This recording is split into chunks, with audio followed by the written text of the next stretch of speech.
All right, cool. Thank you for joining me today. My name is Clare Davies, and I'd like to first acknowledge that I live and work on the land of the Gadigal people of the Eora Nation, and I pay my deepest respects to their elders, past, present, and emerging, and I acknowledge that sovereignty was never ceded. Today, I'll present preliminary findings as part of my PhD research, exploring the interconnectedness of technology, health, and food-related matters, and how this may reveal the factors supporting and reproducing normative ideals of embodiment, self-responsibility, and food consumption. This research is conducted under the supervision of Associate Professor Alana Mann and Dr. Alexandra Jones at the University of Sydney. Dietary trends such as clean eating, veganism, paleo, and intermittent fasting continue to attract attention and conflict with evidence-based advice endorsed by government-led initiatives. These trends are embedded in health and food discourses that shape popular beliefs and promote an ideal state of being healthy that the layperson can achieve through a specific way of living, rather than following mainstream nutrition science. But the changing nature of our lives is seeing an increased reliance on online activity, such as streaming services and online shopping, with home offices becoming a permanent part of the labour market. This not only becomes an issue for public health messaging, but also the behaviours we are starting to see from living with COVID.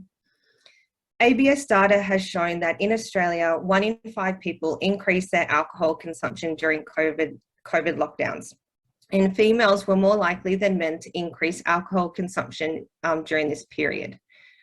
While immediate outcomes of increased alcohol consumption are not evident on the individual, we know that poor health and dietary choices are significant risk factors for non-communicable diseases, such as heart disease, stroke, cancer, chronic respiratory diseases, and diabetes.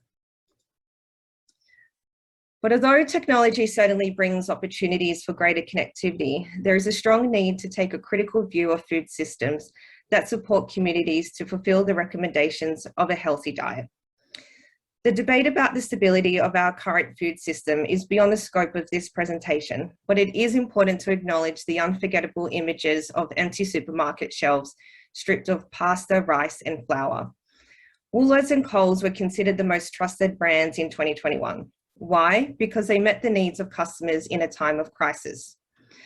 But pasta, rice, and flour don't fulfill a healthy diet, and stocking up your kitchen doesn't mean everyone will have access to sufficient, safe, nutritious foods that meet their dietary requirements or food preferences. It also doesn't address the issues in the production of food, from the health outcomes of the producers, the working conditions of delivery drivers, or as a major contributor to climate change, all of which are important aspects in our ability to have a healthy diet. Research from Big Health found food delivery services such as Uber Eats, Deliveroo, and Menulog were more likely to promote unhealthy food options to Melbourne's low-income suburbs compared to the more affluent ones. During the COVID-19 restrictions back in 2020, residents in low-income suburbs had to scroll past an average of 23 unhealthy food options before finding a healthier option. And strengthening social networks can also highlight the idea of sharing health and lifestyle practices and how this intersects with neoliberal ideologies where identity is enmeshed with health and food preferences. For instance, Rowan Grady questioned the implications of celebrity chef Pete Evans back in 2020 and his use on social media platforms for his market enterprises. The recent removal of his Facebook page comes after widespread dissemination about COVID-19. These actions from influential people further Rowan Grady's call to explore the impact of technologies on individual health behaviours. Given the potential effects on health outcomes, individual experiences that prompt and shape certain food and health-related behaviours requires an analysis. My research will impact the field by exploring the role of digital technologies in food consumption and aid our understanding in the utility of an integrated framework to better understand the factors that influence perceptions and behaviours in women's health. In my research, I ask, does digital technologies impact health and food-related behaviours amongst women in Australia? As part of this, I applied the health belief model to provide a framework to explain and predict health behaviour in this research. and feminist new materialism to help examine the more than human assemblages that influence a sense of being in the world. By utilising the health belief model, the focus of food and health-related behaviours is placed on the individual, and in this case, it's women aged 18 to 35 living in Australia, and the way they perceive a health problem, or in fact, what they believe is a problem. By utilising the feminist new materialism, it provides a cultural perspective to behaviour in that the social structures determine the response and participation in the material world. Integrating the health belief model and feminist new materialism provides a critical approach in this study, in that the effective forces of human and non-human are both historically mediated and strengthened by economic and political structures that impact individual and collective identity, beliefs, attitudes, and opinions. So the health belief model and feminist new materialism can reveal the situated knowledges and embodied experiences that shape the health belief model variables associated with health and food-related domains. Qualitative semi-structured interviews were conducted with women aged 18 to 35 in Australia. I've completed 70 interviews to date, and initial results from a thematic analysis of 30 of those are shared today.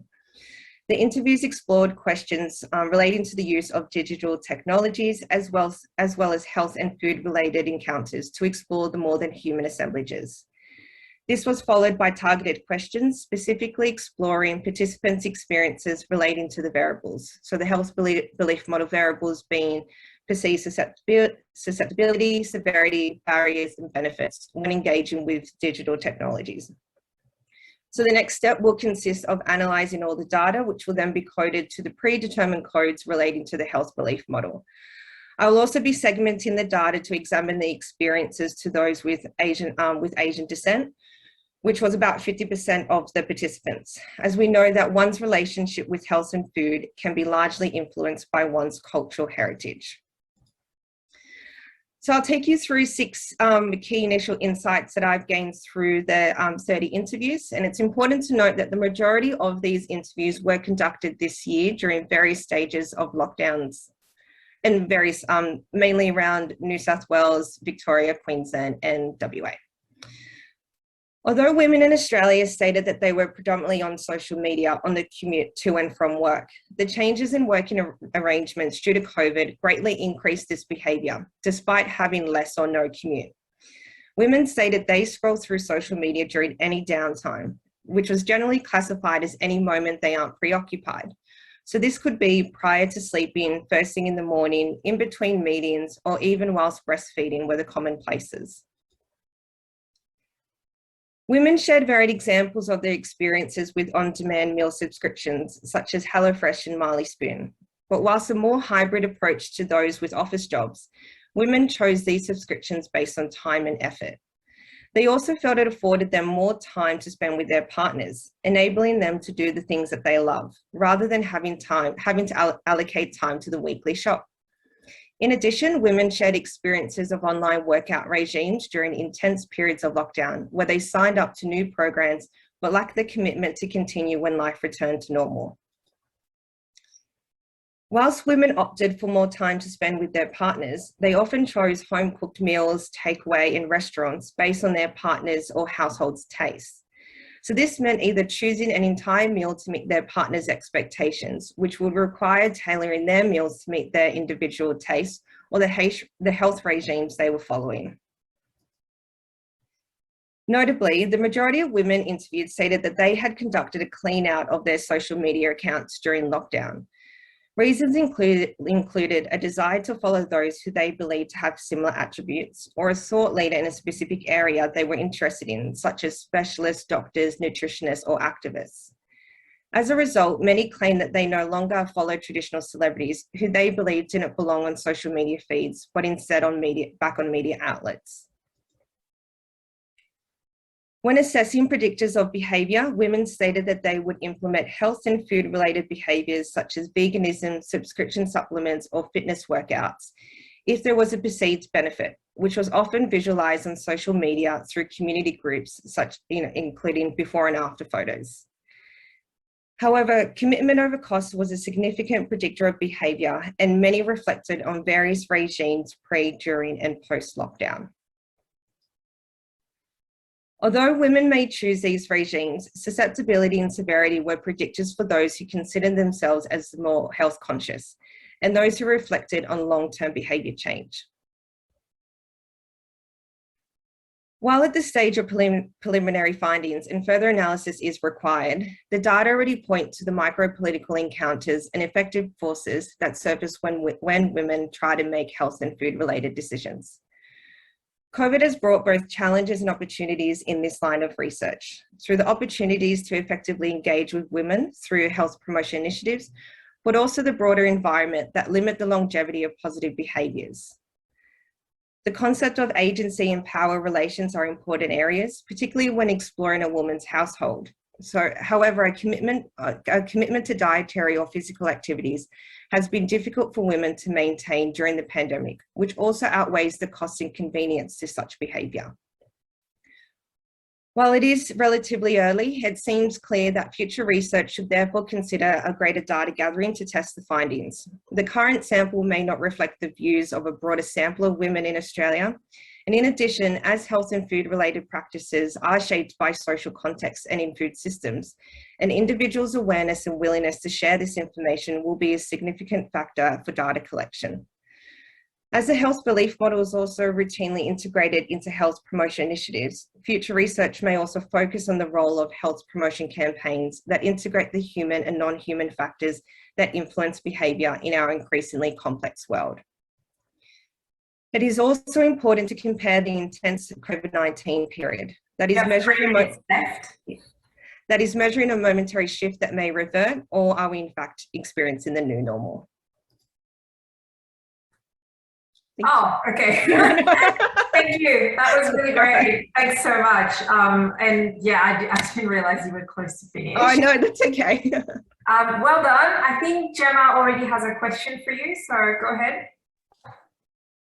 Hey, Claire, thank you. Hello. Interesting presentation. Thanks for that. I guess I have a question about, it's really interesting and great to see the way that your project uses new materialism and assemblage thinking to think through these concepts. But I suppose I'm wondering how your project has theorizes health as a concept, and I suppose maybe part of my question is how was health enacted by your participants, and was it problematized in any way as a concept, or were there any kind of contradictions within the concept itself? Yeah, it's actually an area that I discuss quite a bit with my supervisors, because I guess it's the definition of health that I'm trying to really unpack with them, and there is a contradiction across the participants as also, because I feel as though that depending on not only their background, but also their location, and also their own life experiences, their perceptions on health seems to change quite a lot, especially also their socioeconomic background. So a lot of them will consider the priority of their family and their health above their own, and for their family members to be healthy, that's enough for them to feel health themselves. Some people did relate to experiences of the need to have various different supplements, where there were mental health supplements or not necessarily diets, but nutritional types of supplements that made them feel healthy. But how they explain that feeling, that feeling of healthy, was different to others, and they seem to relate that based on what was deemed their practices of being healthy, rather than having a more traditional sense when it comes to medicine and culture. Yeah. So it's one of those areas I'm still trying to, it's so hard to say how, because the other thing is that when we reflect even on dietary practices, what one culture believes as to be healthy might not be considered healthy in our own the Australian dietary guidelines, but that culture might very much still connect a person in terms of increasing their mental health with their families. Yeah, so it's like enacted and reenacted in different ways. Yeah, interesting. Thank you, Claire. Thanks so much for that. Do we have another question maybe? I think we have time for maybe one more. Matt has a comment that I'll leave you to read. I guess, look, this might be a bit of a hard question, but I was wondering about the interaction between your two sort of theoretical frameworks, so the health belief model and new materialism. Because if I'm not mistaken, health belief model comes from social psychology, I want to say, and new materialism has quite a different take on, you know, concepts of health, well-being, on digital technology as well. So, you know, thus far, what has been the kind of points of commonalities or points of tension that you've found when bringing those two together? I found that even in my line of questioning, I started off with my line of questioning around feminist new materialism. So people's relationships within their household, people's relationships even with their phones, how they interact with digital technologies, but then also the broader structures around them, especially during intense periods of lockdown. I found that that was really helpful as we go into the health belief model. I've really found that being able to integrate the feminist new materialism, it's been able to help me position why people do certain behaviors. So when we look at the health belief model, those variables look at instances towards individual health problems, whereas the feminist new materialism starts to help me really paint a picture about why someone would enact that certain behavior. So it's combining the two that's been really influential as we look into women's health here. Great, thank you so much. I'll just acknowledge Matt's point, is that another point that I didn't put on the slide is that some people in the most recent lockdown were stating that they've also been conscious of what they were uploading during lockdown, because they didn't, when you look at the comparisons between some of the suburbs that were in intense periods compared to others, being respectful of that. That was another interesting point. Thanks so much. That was great. It will be really interesting to see how your research develops, and I look forward to, you know, reading more about it.